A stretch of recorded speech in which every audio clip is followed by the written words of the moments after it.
Welcome, everyone, to the author readings of Unmuted Voices, women who have overcome their trauma and indoctrination to speak and live their truth. And I want to thank all of my authors. This is the first group that will be having author readings, and we're going to share a little bit about their stories. And they're going to read a section of their chapter for us. And I just wanted to present them because they have opened themselves up so vulnerably with heartfelt stories. And it's not just about their trauma or indoctrination. It's that it ends in the story of being joyfully unmuted. And so I just love that my authors have gotten to be with me today, and I appreciate them so much. So I want to introduce everyone to you. We have Lori Raggio, we have Lisa Dunford Dickman, Bettina Straight, and Angel Johnstone with me today. And ladies, would you like to introduce yourself and tell us a little bit about what good you bring into the world? Lori, would you like to go? Sure. Good morning, everybody. It's so wonderful to be here with you. Thank you, Marianne, for the opportunity. I am a transformational leadership and life coach, and I work with women to really get out of their comfort zone, to work on no longer being a spectator in their life, and to really grab hold of being bold and take those steps to create the life that they desire and they deserve. Yes. I always love that you say that they desire and deserve. Those are two of my favorite words that you always say. Lisa, would you like to tell us a little bit about who you are? I sure would, Marianne. Thank you for having me. I am a coach, a writer, and a creative, and I help sensitive, creative souls stop struggling and start living fulfilled and flourishing lives right now. Oh, I love that. Love it. It's always about now. Bettina, would you like to introduce yourself? Absolutely. Thank you and good morning. That's one of my pups in the back. My name's Bettina Straight, as Marianne said, and I work in the diversity and inclusion space. And I'm also a consultant for organizations who are looking to really address some difficult challenges within leadership and diversity, equity, and inclusion. For whatever reason, I think it's my Enneagram 9 personality trait that I can see both sides of situations and help people find a middle. And so that lends itself to, I think, people being able to hear one another and be open to hearing one another, which I think is the first step. So I do a lot of coaching and training work with organizations. And more recently, in the last year and a half, I've spent some time sharing my story about being diagnosed with breast cancer and kind of what that has meant for me in unmuting my life. Yes. All of these ladies have such amazing stories and how they came forward and worked through that. And what we're presenting is that hope for you to do it also. That's the whole point of this book. Angel, would you like to tell us who you are and what you do? Yes, thank you. I am an erotica author. I'm also a confidence coach for women, and I'm studying to be a sexologist. So I help women liberate themselves in the bedroom so they can also go on to liberate themselves everywhere else, including the boardroom. Awesome. Bedroom and boardroom. I love it.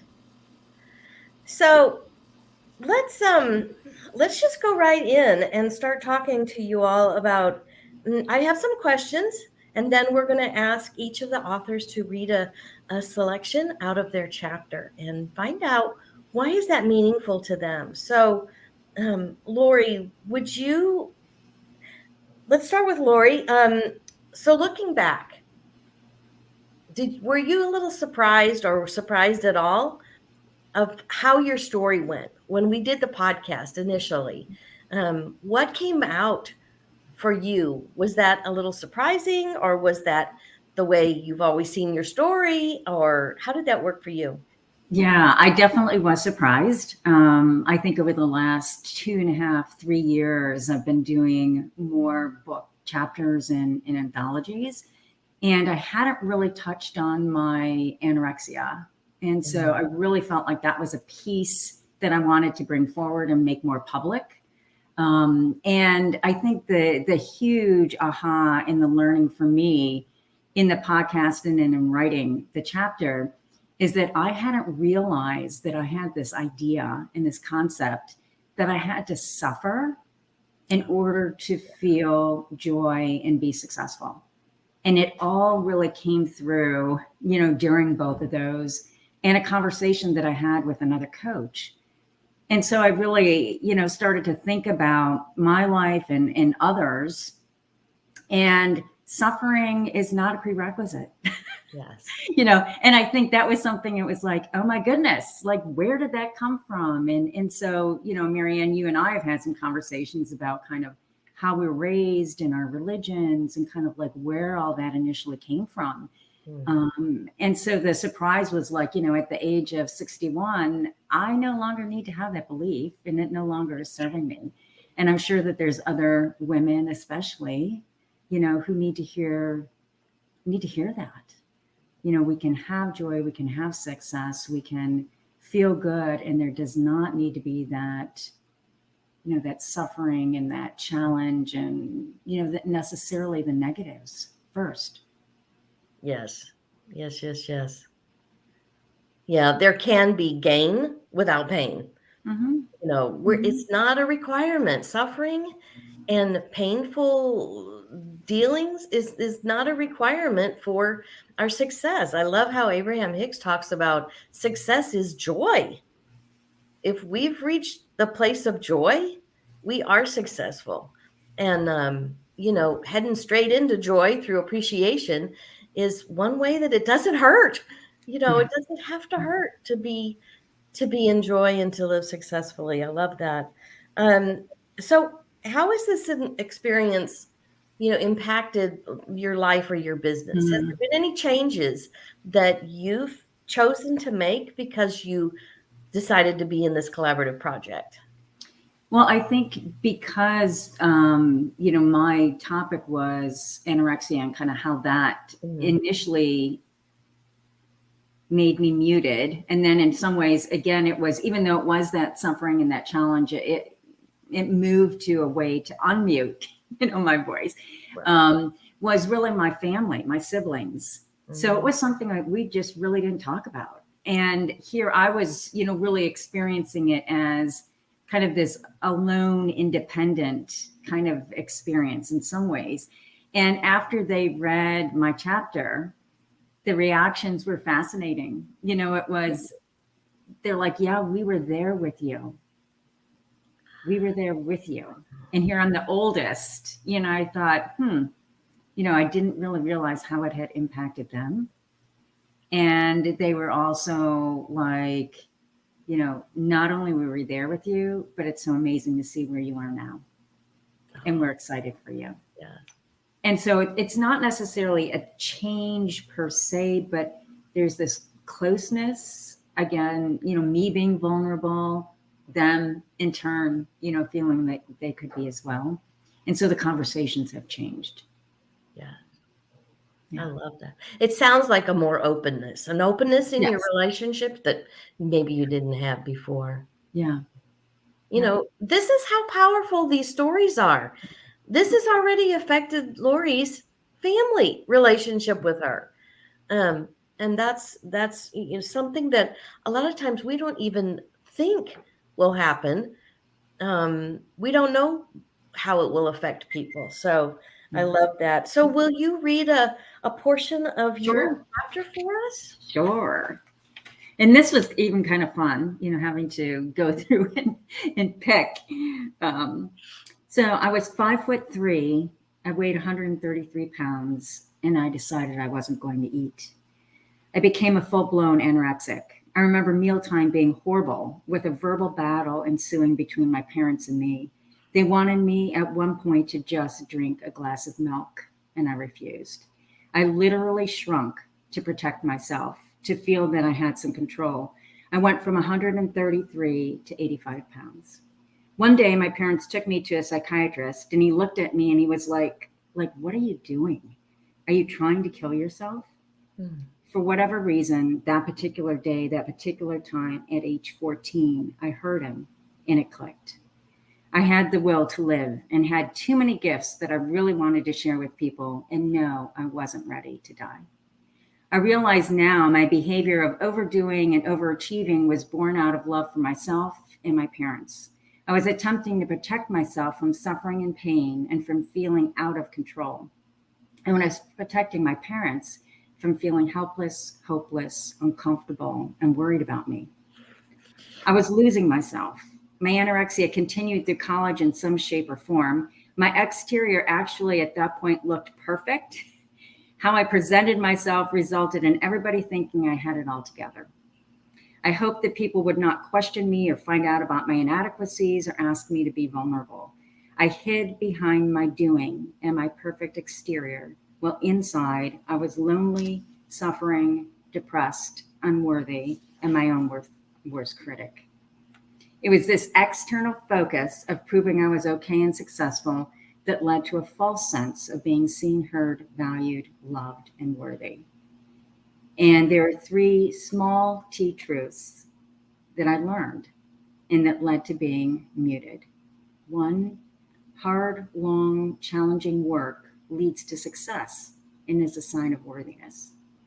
Workaholism is a badge of honor and leads to belonging, and the focus is on doing versus being. 2, overdoing and overachieving prove I'm worthy, loved, seen, heard, and valued. And 3, suffering is a rite of passage to join success. And I go on in the chapter to really talk about those no longer our beliefs, but they certainly were indoctrinated from a very, young age. Yes. So what is the takeaway? Why was this portion of your chapter important for you to share with our audience today? Well, I think for me and for others, it's that, things happen to us in our childhood. We have illnesses, we have different things that happen. They can leave a scar. They can also be a blessing. They can provide us with opportunities to really learn, and they inform who we are, but they don't dictate who we are. And so it's kind of being able to look at them for what they were, looking at them as a gift, and deciding to move beyond them. Yeah. So that we can still take, advantage of all the opportunities and possibilities and the joy that's out there for us. Yes. Yes, indeed. And I love that all of these stories, y'all will they definitely stress the joy and the freedom that they have come to live now, because they're speaking their truth, they're living their truth. And it's not, just as I say in all the podcasts, it's not necessarily always about our physical voice of speaking, because sometimes some of these stories, folks were able to speak up for other people but not for themselves. But it's how you express life, that you were so squelched. And so by any indoctrination or beliefs, that limiting beliefs that you were taught, that were toxic to who you are. So I am so thankful for every one of these stories from these women that have had so much going on, and yet they still came around to unmuting their voice and living their truth. So thank you so much, Lori, for that. I appreciate that. Lisa, and let's ask you, Hey, Marianne. looking back, were you surprised at how your story came out on the podcast when we were, because sometimes, people are very surprised. Others of them go, no, that's my story and I'm sticking to it. I was a little surprised. I was a little surprised in the ramifications. Like, I knew that unmuting my creative voice, really finding my voice in my art, Like in my art, unmuting my voice served my writing. I knew one creativity served another creativity. What I didn't realize was the extent to which it served my life. Like it served my ability to make a business, like my ability to move forward in my business and take risks and be courageous and bold in my business increased exponentially when I was able to express my voice in my art. And so I think I was a little surprised how interconnected it all was. I knew that I could write better when I was also painting. I mean, like the little creativity, but the big creativity in my larger life, I saw a connection I hadn't seen before. Wow. Yeah, that's beautiful. So, has your experience changed anything in your life? In your business or in your life, in your relationships, wherever that might be? Has there anything changed or shifted or improved, or how did it impact you? So it really has helped me make my art a priority, not to discount it as a hobby or something that is extra or only if I have time. It's essential to my well-being to express myself fully. And one of the ways I do that is through paint. I have other ways to do it as well, but if I'm creating every day, everything else flows better. If I'm not, it stops and starts and struggles. And so I've learned to make it a priority. And I'm not always successful. It's not, I don't succeed every day. I don't remember every day, but it happens more often than not. And I just know things flow better when I do something creative every day. Yes. Yeah, I like that. Will you share a portion of your chapter with us? I would be happy to. So let me find it. There we go. So muting my creative voice happened gradually. In some ways, I think we all get the message very early on that we at least have to tone it down. Before kindergarten, we're all artists, aren't we? Every one of us. And then we start being instructed. That doesn't look how it's supposed to.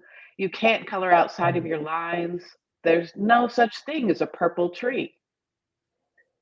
Most of us learned that to please the teachers or our parents or our caretakers, we had to do something different than what came naturally. For me, that was especially true in creative expression. I remember an extracurricular art class when I was in grade school sometime. I was sitting at a table, head bent, eyebrows scrunched, penciled gripped so tightly, it was like I was afraid it was going to get away. I was very industriously drawing a little tiny koala bear. The teacher leaned over my shoulder. "Oh no," she said. "You have to draw big." And she waved her arm to take in what seemed like the entire room. "If you're going to draw that small, it's not worth drawing at all." And at that moment, something clicked. A part of me decided right then and there that drawing might not be worth doing at all. What if I couldn't draw bigger? What if I didn't want to? And so I didn't. I finished the class and hardly drew anything for the next 10 years.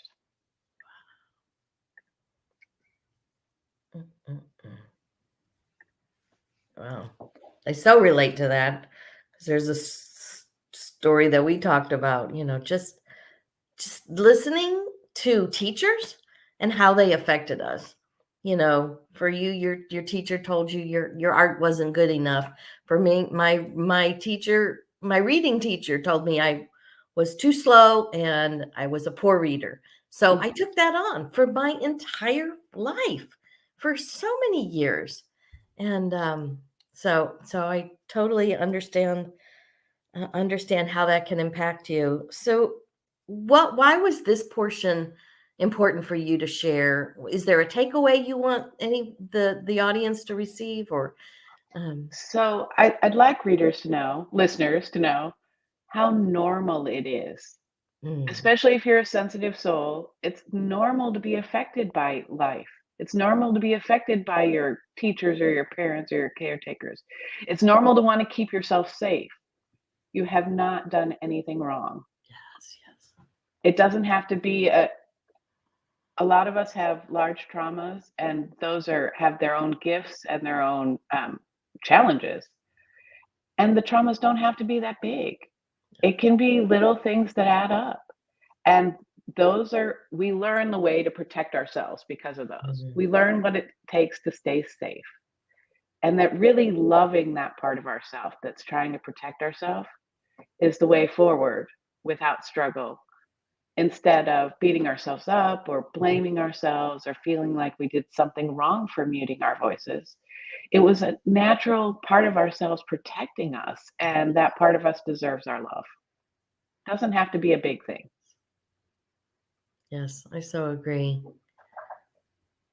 Giving compassion and love to those little parts of us that are hidden, that needed to keep us safe. Yes, so much. I appreciate that. Thank you, Lisa. Thank you. Yes.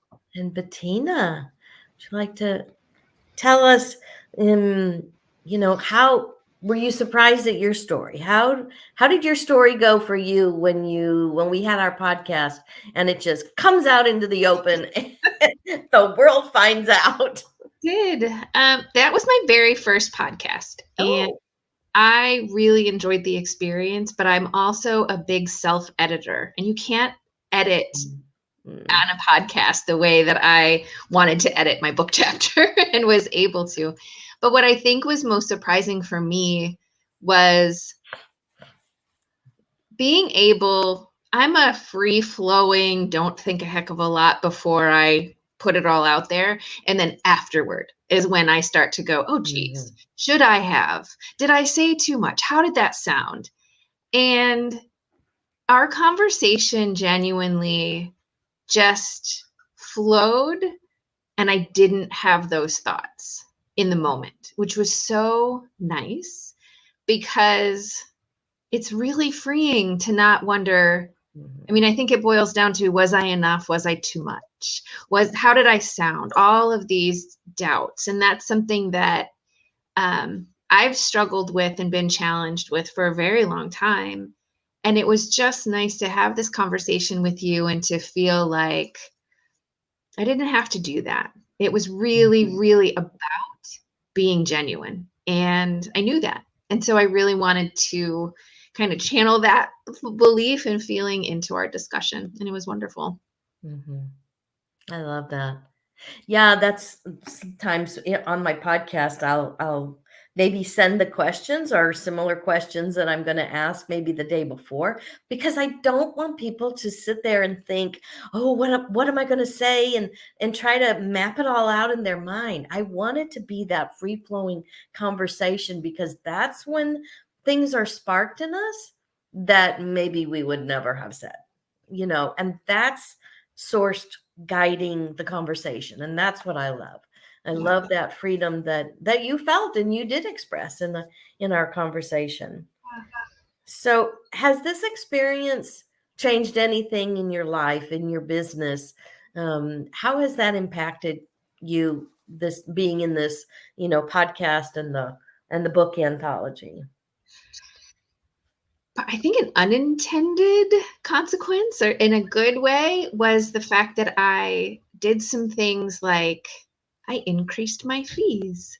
And Lori, who has been my coach in the past, knows that's a big stinking deal for me, because it all has to do with worth and feeling justified. And so one thing that I did was I made some updates and I talked to some people, and that confidence of, you can put it out there and you can ask for what you want or ask for what you deserve, and not in a conceited way, just hey, I'm bringing some skills and experience to the table here. That was a big deal. And as business women, I think probably all of us have struggled with, what do I do here? Is it asking too much? But also just feeling more comfortable. Again, it's a constant evolution of growth. Feeling more comfortable just speaking out without fear, and knowing that if I'm speaking from my heart, it's unlikely things will go wrong. Right. I love that.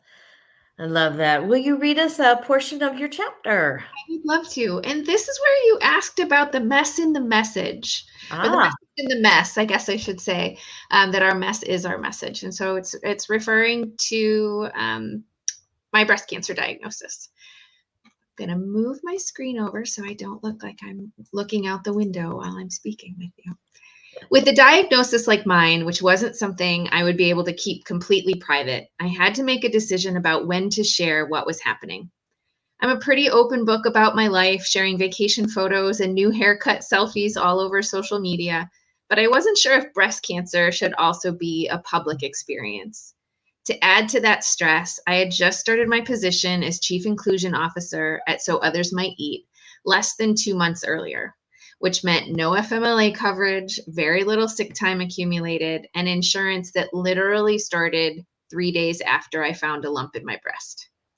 I decided to go about this journey the same way I do everything, out there for the world to see. I told the people close to me first, but then made an announcement to my Facebook community and documented the whole process in a private group for those who wanted more details. I also decided I was going to be open about all of it, from the bone aches to the loss of the hair in my nose. I don't hide the hard days and most certainly celebrate the accomplishments and milestones I've had along the way. Again, the feedback I've received about the impact I'm having has blown me away. I'm so grateful that by sharing, I have motivated friends and family to have their mammograms. I've had friends share their new diagnosis with me, unfortunately, and I've been able to provide concrete suggestions and emotional support. I've received so much more than I ever expected, and it's all because I chose to be open and use my voice. Professionally, sharing about my health challenges has allowed me to venture into a whole new realm of speaking to organizations about how they can be inclusive and supportive of their employees who are experiencing health issues. And the love and support I've received from my colleagues at my job at Some has allowed me to concentrate on my healing, and I feel more connected to the people at my work than ever. And I've said 100 times, if love could heal me, I'd be fine by now, because I've just been so supported. Yes, yes, yes. I love that. So why was this portion? Why did you call out this portion? What was important? What's the gem you want to pass along for others? I know that before I was diagnosed, I would look at folks who suddenly found out that something, unexpected, and in this case could be life-threatening, anything major would happen, and I would think, how are they dealing with it? And I never really knew how to reach out or what the right or wrong thing would be to say. And it was really important for me to let people know that by being, and I know it's not comfortable for everyone and it wouldn't be everyone's MO, but for me, I'm a sharer, maybe an oversharer. And the fact that I was able to do that, and that I received so much feedback back about, it's really helped me support other friends because you told me about the blanket that was so wonderful, or I had no idea that there was this weird cycle that you went through, and even though you're done with certain treatments, there's still more. It felt, for me, it was so personal, and for other people it was so helpful. And it can be an awkward situation, and I didn't want it to be, and I just think that has been really helpful, and I wanted to hopefully share it so that it was helpful for others. Yes. Yes, because even watching in your group, because you added me to your group then after we met, and it just, I don't know, it feels like relief to me for somebody who's even listening, and I don't have this. I'm just a friend, but I want to support you. And it's still, even when you come on and say, I'm not having too good a day, I'm on the couch today, or whatever it happens to be, it's like, I can still send you love because you've been willing to say. Oh, goodness, here we go. I know. And it's so healing. It is. It's so healing for me every time. And so maybe it's a little selfish because I open myself up in a way that allows me to receive so much love. And Lori has been a tremendous support and just angel to me. And how could I not want to tell other people you can have that too? At the hardest time in your life, there's a way. Right. Yeah, it's a matter of, it's still, there's always a place for joy. There's always a place for appreciation. No matter what we're going through, there's pockets of these moments of that we can still feel joy, and that we can appreciate life and things going on around us and the support that we receive. So I'm so thankful for That's why for I call you. it And beauty and breast cancer. You would never think it, but that's why that was my chapter title, The Beauty and Breast Cancer. yes, yes, yes, yes. I so appreciate you. Yes, thank you. Let's move on to Angel. There. Hi. So were you surprised at your story, or was that pretty much this is what you've always lived in, or were there nuances that might have been a little different than what you thought you might have talked about? I was not surprised at my story. I mean, it is my lived experience. So, and I've spoken on it before. I was surprised that it felt a little like a memoir, as opposed to, Oh, like some other kind of podcast that I've been on before. But yeah, I wasn't terribly surprised, but it had that kind of memoir feeling to it. cool. I never thought about that. Thank you for that. I love that. So has this experience, has it changed anything for you? Has it shifted anything? Have you seen a good impact in your life or business because you said yes to being in this, experiencing this podcast and book anthology? Yeah, what's interesting, being that my story was about being outed by my guidance counselor when I was in high school and having to live in the closet for many years as I figured out my sexuality and came to grips with who I was. I really felt that was really important that my story be heard, especially since we have a lot of political things going on around whether guidance counselors and teachers should be outing their students. And so it got me really thinking about, people need to know that that's a bad idea and why it's a bad idea if they've never lived that experience. And so I actually was able to connect with the Stonewall Speakers Bureau here in Connecticut. And now I'm going to be on their speaking circuit, talking to people about my experience from this whole experience. So I'm really excited to be able to impact the future, and for kids that are now like I was back in the 80s, just needing help and guidance, not an uprooting of their entire life. Yes, yes, yes. Yeah, your chapter is so powerful with the trauma that you went through and your little friend, and it just it's such a dynamic. Y'all, when you read this chapter, you're gonna have your socks blown off because it's very powerful. So will you read us a portion of your chapter? Sure. I've already prefaced that this was the story, but what struck me when I went through it again was this part here. It's funny when people say, how did you get into the business of coaching confidence? And I was like, well, everyone kept telling me I was confident. I realized that confidence is a trauma response. Being ultra confident and putting yourself out in front is a way to basically figure out who your threats are. I can be out there and confident and immediately know who's a threat and who's an ally. And that was something I had just learned how to do over time in order to assess my situation faster and to know where I was safe and where I wasn't. And then, Marianne, you asked me what were some of my aha moments as I went through this process in my life. And I said, well, the first was when I got to college and I realized that I was right all along. The world is not this backwards. People really can be accepting. That was a big aha moment for me. And I think that the thing that was a catalyst for me to use my voice and get active specifically in LGBTQ issues was the Don't Ask, Don't Tell bill. And we're talking about the 80s and 90s. For those of you who don't know, there was a time when the government said you could join the military. You just couldn't tell them that you were gay. And they said they wouldn't ask you.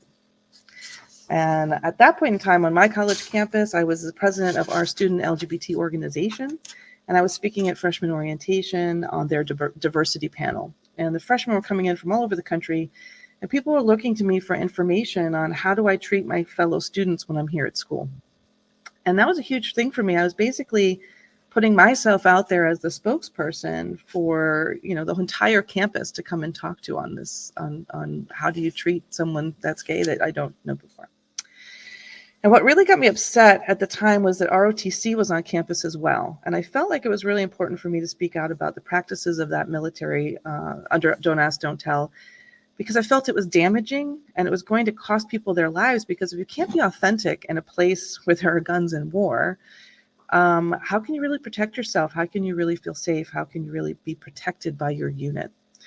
And I did some speaking about that at the time, and I can't say that it made me super popular with everyone on campus, but sometimes you have to speak the truth about the fact that something's not a fair policy. And as a campus, if we have a policy of inclusion or inclusivity, all of the groups on campus must also adhere to a policy of inclusivity. And ROTC didn't at that time, and so there was a disconnect. And that doesn't mean I wanted them to be off campus or didn't see value in their program. It wasn't really that's not what I was advocating for. I was saying there's a disconnect. These two things are not like the other, and I just don't see how this is positive. And that was probably the first aha moment when I really felt I really need to speak up about this issue. Mm. So, Wow. So and therein lies a lifetime of speaking up for the needs of other people that are marginalized. Yes.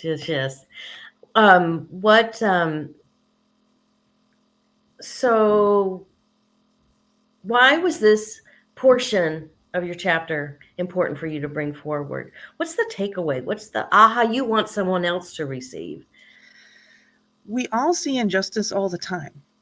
We see it all around us. And a lot of us know our privileges, whether that be an economic privilege, a racial privilege, a geolocation privilege that you were, brought up in a industrialized society as opposed to a third world country. We all have privileges, and I just want people to recognize that when they have that privilege, it's also important to use it for good. Not just your own personal good, but for the good of the society and for people that are marginalized. And so I've tried to use my voice in that way whenever I see an injustice. And it may not personally impact me. In fact, it might, in one case, I've actually gone so far as to advocate for something that would actually impact me negatively, but helps the collective. And so I think it's important for us to look at things from a very much broader viewpoint of other than what's just right for us, but what's right for everybody. And that's what I would like people to take away from my story. Yes. I love that. Taking on the responsibility side of it too. And we are responsible to share our voice and to unmute ourselves. It's not just that it's good for us. It's good for the world when we do this.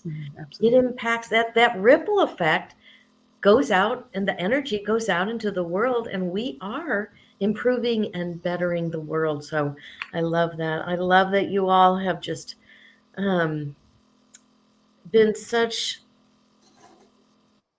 amazing women to share this, to share your stories, because sometimes these are kind of hard. I know I've been on podcasts where, Lori maybe was interviewing me because I asked her to help me tell my story, and she asked some pretty darn tough questions.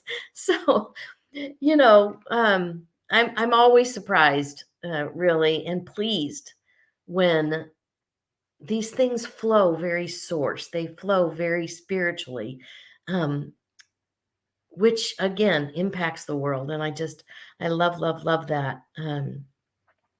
So I'd like to ask if you all would just kind of answer, why did you say yes to this particular collaborative project? That when I offered Unmuted Voices, what was the thing that said, yes, that's why I need to be in this podcast and book? So who wants to go first? Because I would just love to hear, what was your yes? What was that thing that resonated with you? I'll go first if you're all still thinking. For me, it was an easy yes, because I work with women all the time that tell me that their desires are tampered down or shoved in a box or lessened because of what they've learned from society about what's allowable for them to have instead of what they really want and desire. And so part of my work is to unpack that and to break those box boundaries with them as to what is possible. I do that more in the realm of sexuality than in other realms, but it bleeds into everything. Sure. If you can't even ask for what you want when you're naked and vulnerable with the most wonderful person in your life, wow, like, aren't we really constricted when we're fully safe and fully respected and we still can't ask for what we want? That's like crazy, right? So we have to break all those bonds in order to really be able to speak into the world what we want and then therefore manifest it. You can't have it if you don't know what it is, and you can't get it if you don't speak it out to the world. And so I think unmuting our voices is really, like, number one priority for women. So this was a really easy yes for me. Yes. Yes, because in my religious upbringing, it was the silence of the women was so pushed. I mean, that was part of the doctrine, the dogma that we had to believe, so it's been a real, it's just turning all those beliefs and indoctrinations on their head and just kicking them to the curb because they're just lies. We are here to speak our truth and to live it fully and joyfully. That's so much of what I want to spread in the world, more love and joy. And in this book project, this is what we're doing. And I just love that you all participated. Who else would like to pop up and say, Lisa? Well, it's just so aligned with what I want for the world that I really dream of a world where everyone feels safe enough to be the truest, highest expression of themselves. Yes. Absolutely. I'll say, and so mote it be. Anybody Definitely. else? Yes, Lori. Yeah, I think for me, the work that I do with all of my clients and really the support that I feel like I receive from friends and family and provide is all around this idea of being unmuted. Because if we keep everything inside, it just limits us. Oh, yes. And so I think, Marianne, you putting it out there and just the word unmuted is like this, I'm really passionate about it. And so I was like, hell yes, I'm in, and then as what I think is so fun about the book anthologies is you start to see who else is going to be a part of it. Then it gets even more exciting, because parts of people's stories. And it's just, I had the honor last week of going through the book and reading again, all of the different stories. And it's just, there's so many similarities, but there's so many differences. Yes. And you think about, how women in general feel muted. Our readers are going to find themselves in somebody's story, in everybody's story. It's just the compilation of stories in this book are just amazing. Yes. Yes, even though, like, I haven't experienced so much of what you all have, but in every time I interviewed you and worked on the book, I'm thinking, I relate to that in this way.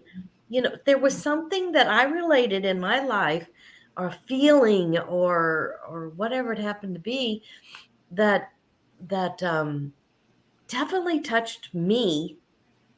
And I was just talking to you, so I know when somebody gets a chance to read the book and sit with it and hold it and go back and wait, what did she say?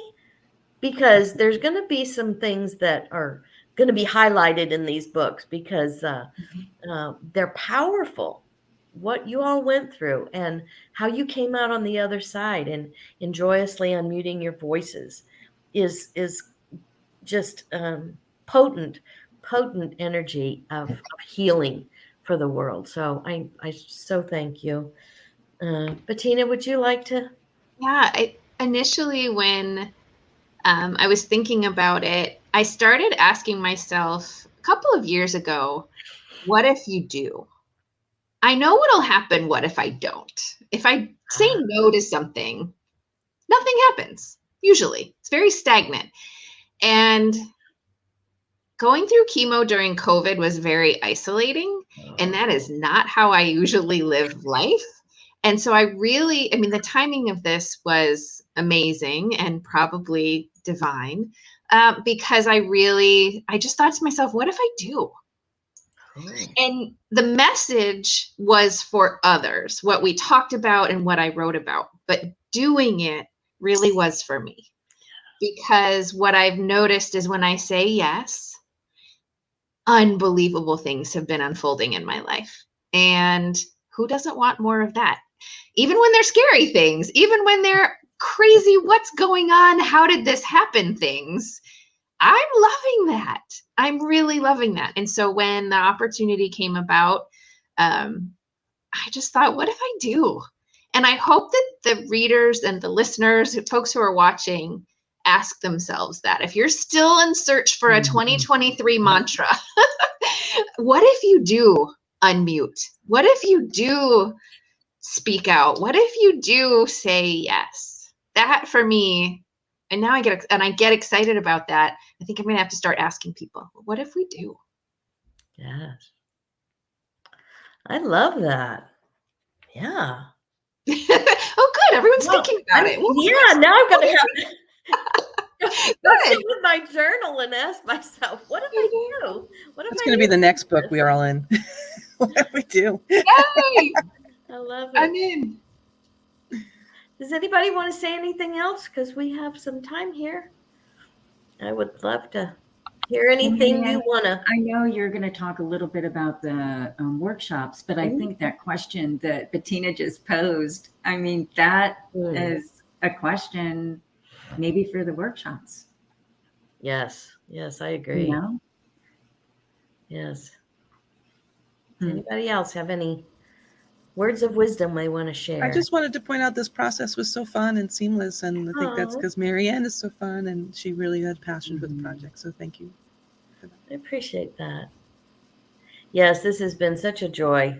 You know, my days don't always go the way I planned, and then I get to work on the book or something, and I start reading chapters. I'm doing editing or formatting, and I catch snippets, you know, as I'm working through the book, and it's like, oh, there it is. Okay, I'm back. So that was always so much fun. I loved being with you all. So I want to thank you all for joining me today. Thank you so, so much.